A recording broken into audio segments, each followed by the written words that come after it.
Olá, este é o Conexão Futura, aqui pelo canal Futura e também pela internet. Saiba tudo sobre o nosso programa acessando o futuraplay.org aqui na sua tela.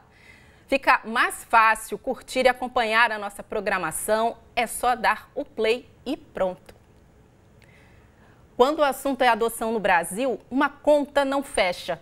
Segundo o Conselho Nacional de Justiça, temos cerca de 46 mil crianças e adolescentes vivendo em abrigos e mais de 37 mil candidatos a pais adotivos. E do total de crianças abrigadas, 7 mil estão aptas para adoção. Recentemente, o Ministério da Justiça e Cidadania realizou um debate público propondo alterações nos procedimentos de adoção. As mudanças devem agilizar o processo, garantindo o direito de convivência familiar e comunitária a todos os menores, como garante a Constituição Federal e o Estatuto da Criança e do Adolescente.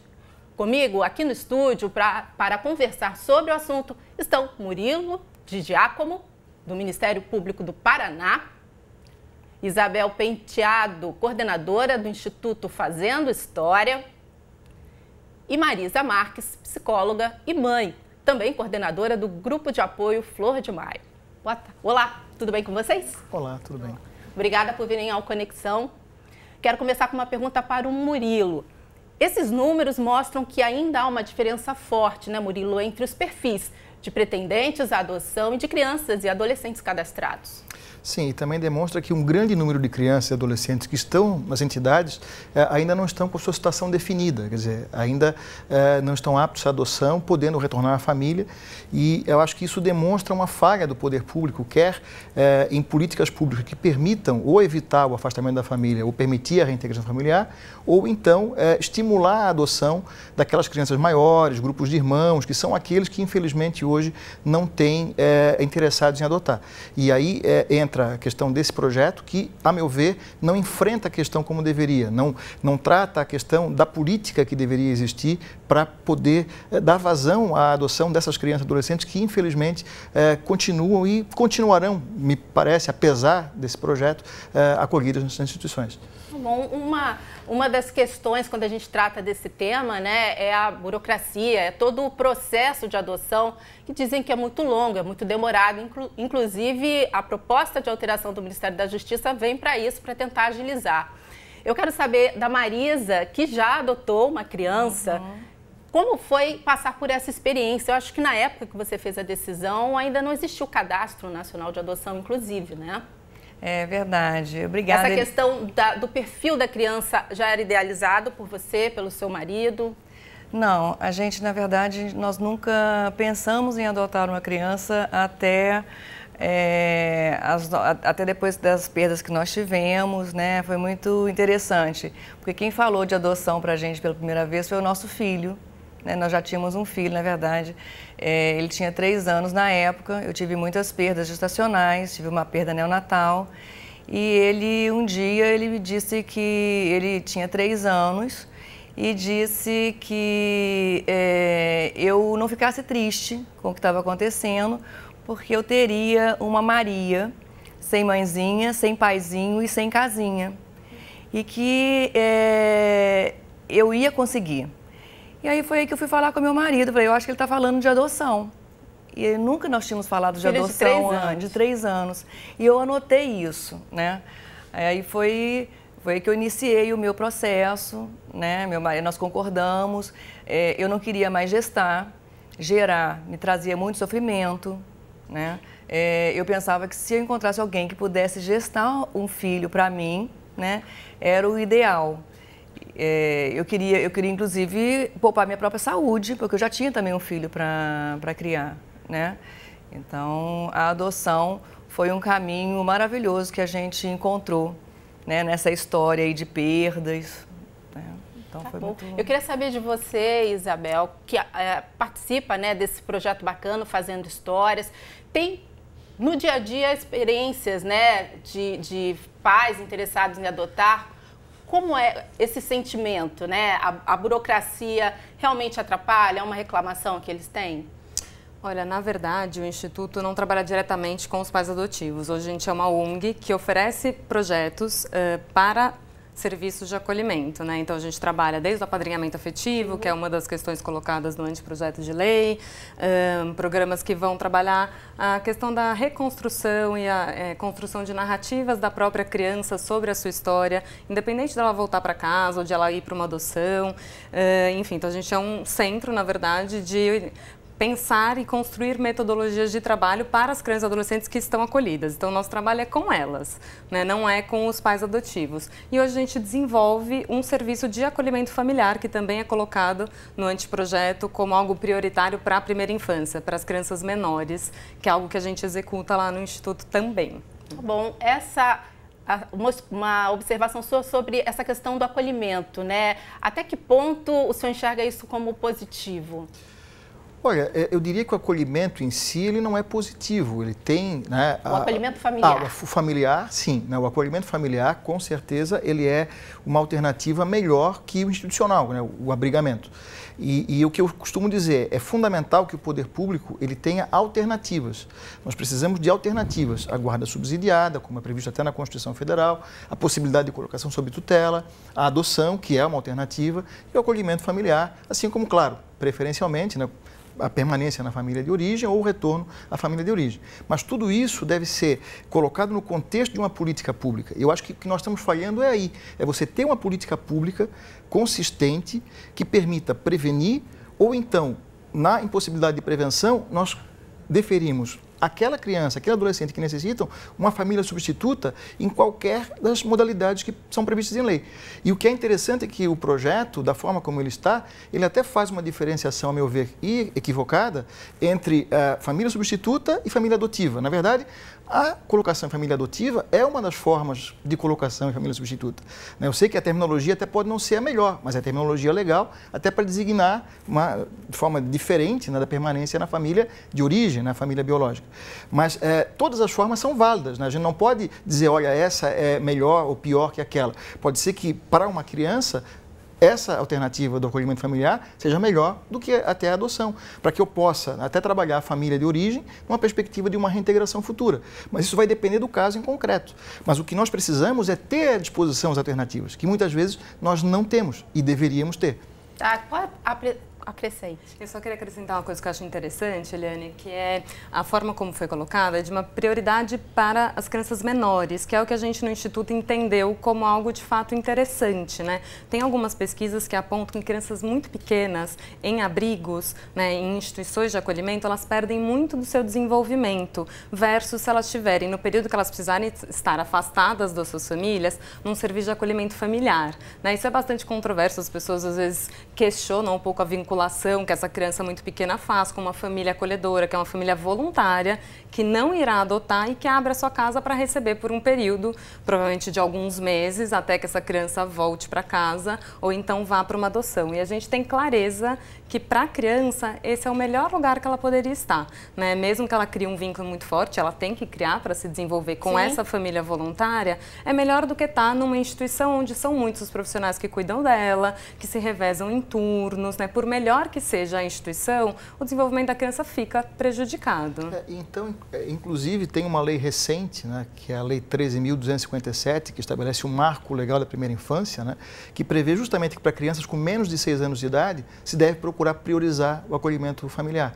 Então, né, não é uma novidade propriamente dita, né, previsto nessa lei, mas eu acho que ela traz elementos adicionais para enfatizar a importância de nós termos isso dentro da política de atendimento à criança e adolescente. E que não seja algo só que fique a critério do Poder Judiciário. A política pública não é uma política do Poder Judiciário, é uma política que deve ser oferecida pelo Poder Público para todos. E o Judiciário vai se integrar a ela e vai utilizar quando for necessário, naqueles casos em que a situação recomendar.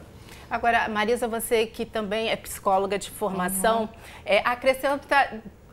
De que maneira, para a gente, essa experiência para os pais? É óbvio, quem se coloca à disposição para acolher uma criança está focado que não quer adotá-la, né? Mas também a pessoa realmente tem que estar bem resolvida na hora de se candidatar? Ah, com certeza. Se ela, né, não tiver clareza do que ela está fazendo, né, do papel que ela está se prestando naquele momento, é muito fácil de se envolver com uma criança.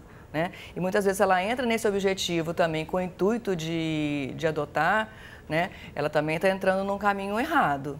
Né? Tem que estar muito claro, tem o crivo, né, para essas famílias também tem que ser uma coisa embasada, né? Essas famílias têm que estar muito claro sobre esse objetivo. Né? Outro aspecto que eu acho que é interessante, que entra nessa linha também, é a questão do apadrinhamento afetivo, que também é previsto no projeto. Que é a outra E da mesma forma que o acolhimento familiar, né, o apadrinhamento afetivo, ele exige uma preparação da pessoa que se propõe a fazer, um acompanhamento sistemático, pressupõe que a pessoa assuma certas responsabilidades em relação àquela criança ou adolescente, porque ela vai se tornar ali para frente uma referência. E uma referência não enquanto a criança estiver acolhida, mas uma referência para a vida daquela criança, para a vida futura, né? Que às vezes ela perdeu qualquer referência familiar e então aquela família ou acolhedora ou então que vai apadrinhar aquela criança efetivamente, ela vai assumir essa responsabilidade e uma série de responsabilidades ali para frente. Por isso é importante a preparação, a reflexão para evitar que haja qualquer perda, né? Seja por parte da criança ou por parte da própria família, que às vezes se voluntaria, mas que não tem exata noção do que aquilo representa, a responsabilidade que aquilo traz e daí a importância, mais uma vez, do poder público, né, ter uma política, ter uma preparação, uma preocupação em qualificar essas pessoas para que elas possam exercer esse papel com responsabilidade. Como é feito o trabalho com as crianças no Instituto? As crianças que podem, enfim, receber, ter um padrinho? Acho que esse assunto é bastante interessante da gente falar, justamente isso que o Dr. Murilo fala, né, que é como preparar bem, qual é a clareza dessa pessoa para entrar num projeto como esse. Por exemplo, mesmo como acolhimento familiar, você tem que ter uma clareza de que você não está ali por um projeto de família, mas por um projeto social. No apadrinhamento afetivo é a mesma coisa. Então, o que a gente entende que esse padrinho precisa de uma preparação de onde ele possa entender que crianças são essas, qual é o universo que elas vivem, quais são as leis que garantem os direitos dessa criança, entender qual é o serviço que ela está, né, qual é o tipo de relação que ela pode estabelecer, que de fato o compromisso não é só pelo período do acolhimento, mas um compromisso para a vida. Então, por exemplo, no Instituto Fazendo História, alguém para ser um padrinho afetivo ou uma madrinha afetiva passa por mais de 20 horas de formação, por entrevistas individuais, para aí a gente definir junto com essa pessoa se aquele é o projeto com o qual ela pode se envolver nesse momento. Então, ainda existe no Brasil, acho que um resquício ainda, né, essa coisa que as pessoas querem fazer de ajudar de fato, de poder se envolver, mas sem a preparação necessária. Então, o que a gente vem entendendo que o que é bom, né, isso está na lei, para as pessoas entenderem qual é de fato o trabalho que precisa ser feito prévio com esses padrinhos de entendimento desse trabalho. Tá bom. Quero mostrar a página do Instituto Fazendo História. Tá aqui, vocês têm inclusive um link lá específico para falar dessa questão, né? Exato, para entender o que a pessoa pode encontrar. Exato, ali vai entender um pouco dos critérios, do que é ser um padrinho afetivo. Tem diversas publicações, né? Não tem nenhuma ainda sobre apadrinhamento afetivo, mas tem outras publicações sobre criança e adolescente em serviços de acolhimento, como trabalhar com histórias de vida. Tem um trabalho que a gente fez específico com pais que adotaram, que chama Histórias Cruzadas. Acho que tem textos bem interessantes para quem quer entender mais do que a gente entende. Né? Exato, então acho que ali pode encontrar uma série de coisas importantes. Só indo para a questão a criança já adotada, como é lidar, né, contar para ela essa realidade? Então, como é que você passou por isso? A Isabel está falando de uma coisa que eu acho que é muito importante. Assim, a gente, inclusive, isso é parte do processo de preparação para a adoção. Ao meu ver, para ser pais para adoção, é preciso saber falar sobre as histórias de origem da criança, saber falar sobre a história da criança e poder falar da sua própria história também, né? Na época que eu adotei a minha filha, ela vivia numa situação de precariedade muito grande, foi num outro momento, né? Eu conheci ela no final de 2005, ainda não tinha o CNA, então eu e meu marido e meu filho, a gente estava num passeio, nós já éramos habilitados para adoção, então era uma época que você corria várias comarcas do Brasil se inscrevendo, né? E nós ficamos sabendo da história dela. A mãe biológica era falecida, né? Ela estava com uma família que vivia numa situação de extrema pobreza, né? E por isso o Conselho Tutelar estava intervindo e ela ia ser acolhida. Foi nesse momento então que a gente chegou. Então quando eu conheci ela inclusive estava internada porque ela estava com sintomas de asma, né? Então eu já conheci ela dentro de um hospital e ela veio logo em seguida com a gente. Eu só fiquei um pouco mais de tempo para ter uma audiência com o juiz e sair com a guarda provisória dela de Alagoas, né? Onde eu estava, em Maceió. Então, quando, isso para ela tinha 1 ano e 8 meses na ocasião, né? A empatia dela com o pai, o meu marido, foi imediata. Ela logo chamou ele de pai, né? E comigo não, comigo foi muito difícil, né? Eu não podia estar no mesmo ambiente que ela. Quando nós viemos para o Rio, as pessoas iam visitar, eu logo espalhei, né? Todo mundo já sabia que eu estava no processo, aguardando a chegada dela. Então, as pessoas chegavam em casa para visitar, ela ia com as pessoas e eu não podia estar no mesmo ambiente. Quer dizer, era super constrangedor, né? As pessoas que trabalhavam comigo, ela chamava todo mundo de mãe, menos a mim. E aí um dia eu falei assim, eu preciso resolver isso, porque num primeiro momento eu estava tão infantilizada quanto ela, assim, né? Porque eu acho que era uma novidade para você, né? Não, assim, os pais, normalmente que vêm por adoção, eles vêm com uma história também de perdas, né? Também de muito difícil em relação à filiação. Também estão sensibilizados. Exatamente. Por isso também o processo de luto sobre essas perdas, né, também é muito importante, que eu também já tinha vivenciado. Mas naquele momento, tendo encontrado a minha filha, a expectativa, né, sobre isso era muito grande. E assim, receber de cara a rejeição dela foi muito difícil para mim. E aí que eu me vi num processo muito infantilizado, igual a ela chorando de um lado e eu chorando de outro, né? Mas quem era a mãe da história? Quem era o adulto, né? Não era ela que ia resolver. Então, assim, no primeiro momento eu passei por isso, aceito que eu passei por isso, né? Até o momento que eu disse a ela e às pessoas, olha, a mãe sou eu, né? Ela gostando ou não de mim, né? Eu sou a mãe e vou ser para sempre. E ela me olhava, né? E a partir de agora, ela não chama mais ninguém de mãe. Mãe aqui sou eu. Aí um dia eu entrei com ela pro quarto dela, ela aos prantos, né? Porque todo mundo queria salvar ela de mim. Ela chorava, sempre alguém corria. E eu me tranquei no quarto com ela aos prantos, dura no meu colo, e eu também não sabia ainda o que eu ia fazer, né? Falei, eu vou dormir com ela aqui mesmo, mas aí me ocorreu, né, de começar a contar para ela a minha história, né? E comecei a falar para ela o que tinha acontecido comigo, como eu cheguei à adoção, como eu cheguei a ela, né? E também o que eu sabia da história dela, né? E durante esse tempo ali no quarto com ela já tinha, quando eu comecei a falar, ela já tinha parado já de gritar, porque ela urrava, né? Depois ela foi se acalmando. Em algum momento ela começava a dizer, como quem já quisesse perguntar.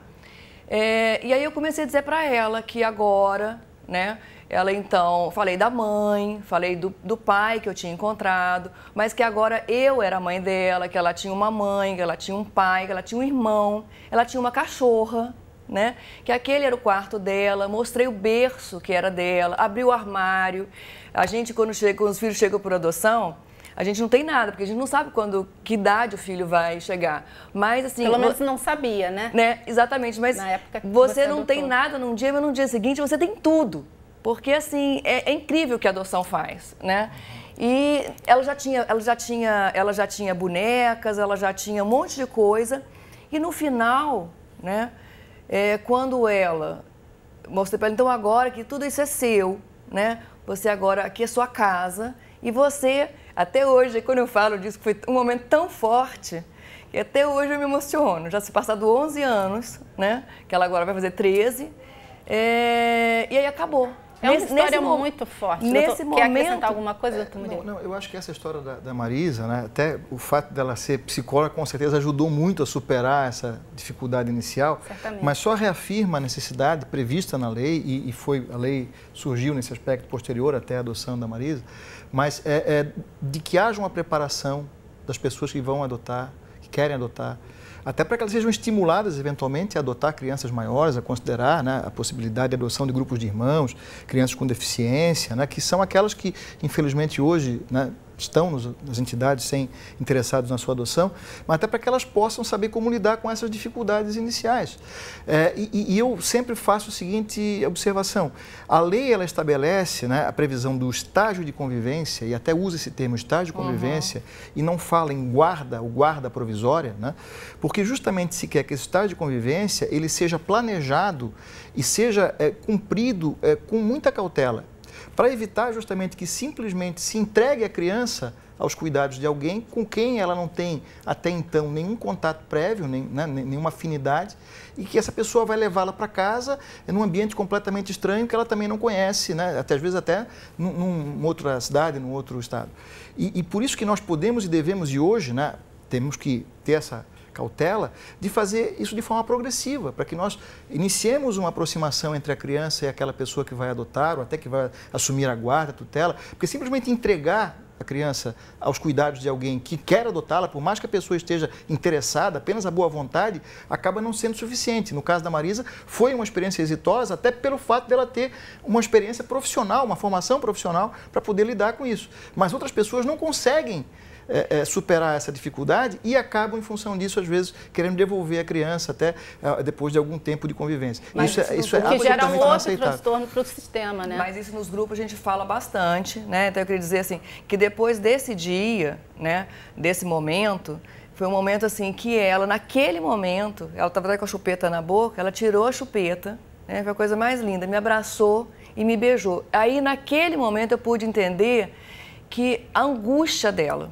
entende? A angústia de não entender, né? Porque nós éramos pessoas completamente estranhas para ela, né? É um rapto. A gente estava com ela vivia num lugar, porque a criança não sabe. Uma criança tão pequena, ela sabe que ela tinha alguma necessidade, que ela vivia em pobreza extrema, ela sabe disso, ela não sabe. Não sabe. Ela tinha vínculo com aquelas pessoas. E é o que eu falo sempre, a percepção do que é proteção, ela tem que ser da própria criança. Nós temos que procurar responder aquilo que ela espera de nós. Ela tem uma expectativa em relação à atuação do poder público em geral, claro, dos pais também, e nós temos que procurar identificar isso e dar a essa criança, tentar pelo menos corresponder a essa expectativa, porque se ela não se sentir protegida, o nosso esforço de protegê-la talvez não surta, né, o efeito desejado. Nós estamos indo para os minutos finais do programa. Eu quero ouvir a sua opinião, Isabel, sobre justamente isso, a oportunidade que tanto o acolhimento quanto o apadrinhamento dão para as crianças de terem a experiência da convivência familiar e de descobrirem ou escreverem uma história, a sua própria história. Isso para a formação do indivíduo é importantíssimo. Eu acho que esse é o objetivo até do Instituto Fazendo História mesmo. Como é que a criança, ela tem garantido o seu direito à convivência familiar e comunitária e o seu direito a conhecer a própria história, né? Então, acho que esse relato da Marisa é um relato bonito de como, de fato, ela entendeu qual era a história da filha dela, que ela precisava conversar com a filha dela sobre a história dela, né, Marisa, mas sobre a história dela, né, da sua filha, que é pregressa à adoção. Né? Então, o direito dela foi ali absolutamente resguardado. Eu acho que isso é algo que muitos pais adotivos vêm tendo clareza. Antigamente isso era pouco comum, né? As pessoas ainda mentiam, omitiam partes da história, e hoje as pessoas já entendem que precisam conversar com as crianças sobre isso, né? E aí, a partir do Instituto, a gente pode pensar exatamente esses dois projetos que estão colocados, um serviço de acolhimento familiar e o apadrinhamento, como formas alternativas de garantir o direito à convivência familiar de cada criança e adolescente. Né? E esse referencial de família, ele é fundamental na vida de qualquer um. Qualquer pessoa tem que ter esse referencial. Eu só imagino um adolescente dos seus 16, 17 anos que está acolhido, que perdeu o contato completo com a sua família biológica, a angústia que ele não sente quando ele já vê que está prestes a ser desligado da entidade e passa a não ter qualquer pessoa de referência a quem ele possa recorrer.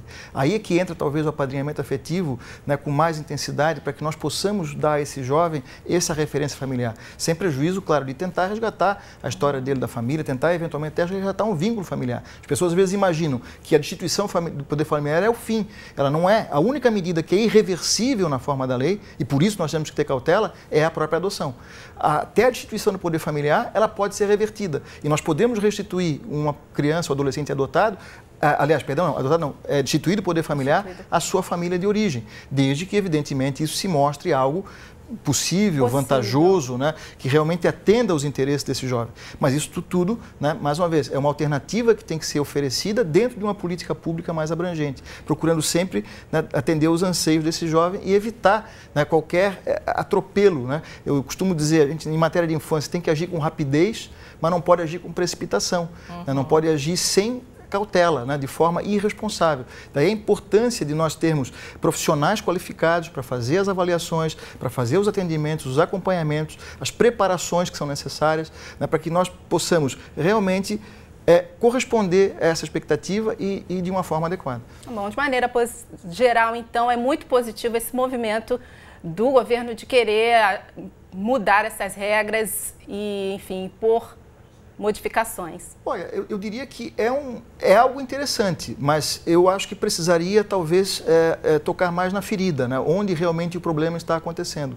É claro que é bom você estabelecer um prazo máximo para adoção. Eu até acho que é um prazo excessivo, porque a adoção em si, uma vez que você já tem as condições favoráveis ali, o estágio de convivência, uma vez cumprido, você não tem mais razão para ir além. Um estágio que hoje não tem nem prazo para durar, né? Que justamente pretende impor esse prazo aí de um ano e 2 meses. Não. O prazo é menor. O prazo do estágio de convivência é bem menor. É de no máximo 60 dias, né? E a lei fala que seria improrrogável. Eu particularmente acho até 60 talvez seja demais, mas o que eu entendo é que não pode haver uma proibição à prorrogação, porque pode haver uma situação em que justifica uma prorrogação. Que você pode estabelecer até o máximo de 60 dias, mas a questão da prorrogação ela vai depender do caso concreto. Talvez no caso concreto justifique uma extensão para além desse prazo, né? Tá bom.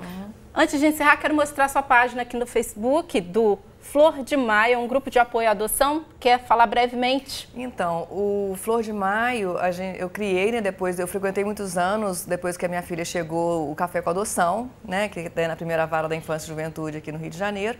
E eu criei o Flor de Maio, onde a minha filha também participa comigo, nós somos voluntárias, né? As pessoas que coordenam o grupo são voluntárias, então a gente entende que é preciso falar sobre adoção. Então lá em casa a adoção nunca é sussurrada, como na maioria das vezes, a adoção ainda enfrenta muito preconceito, então ela conhece a realidade, ela participa comigo. Ontem mesmo ela disse para mim que tem uma coleguinha que diz que não gosta de ser filho adotada, mas ela disse assim: mãe, eu sempre digo como você fala, você tem que se orgulhar de ser adotada. Resultado da conversa que você teve com ela anos atrás. Isso, né? Importante, é muito importante. Quero agradecer a vocês, o prazo já... Não é só para finalizar, que eu acho que é uma observação interessante e daqui da história da Marisa em particular. Quando ela se denomina, ela não se denomina mãe adotiva, é mãe. Mãe. Ponto. Mãe, ponto. E é o que nós queremos, que nós tenhamos pais e mães, ponto, né? Ainda que de crianças que, infelizmente, tiveram que se afastar da família de origem. Tá bom. Se você tem interesse em adotar uma criança, um caminho, um passo a passo, está aqui também no site do Conselho Nacional de Justiça, onde você tem acesso ao Cadastro Nacional de Adoção com todas as informações. Quero agradecer a participação de você de casa também no Conexão Futura de hoje. Conexão, você sabe, vai ao ar de segunda a sexta-feira na tela do canal Futura e a qualquer hora do dia e da noite no futuraplay.org. Até uma próxima!